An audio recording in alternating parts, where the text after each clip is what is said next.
বাংলাদেশের মুখ উজ্জ্বল করেছে উপস্থাপিকা তমা রশিদ। উপস্থাপিকা হয়ে যেন বাংলাদেশ এখন তাকে নিয়েই মেতে উঠেছে।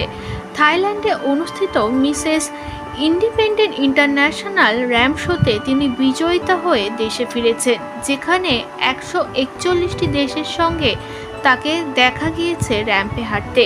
তবে তিনি যে বাংলাদেশকে এভাবে উঁচুতে রাখবেন সেটা কেউই কল্পনা করতে পারেনি।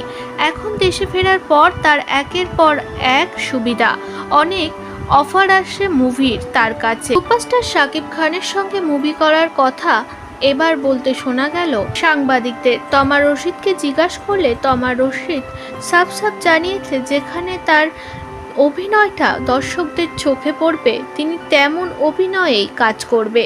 বাংলাদেশের সুপারস্টারের সঙ্গে সকলেরই কাজ করার ইচ্ছা, তিনিও ব্যতিক্রম নয়। তবে ব্যাটে বলে সবটা ঠিক থাকলেই তবেই তিনি কাজে নামবেন।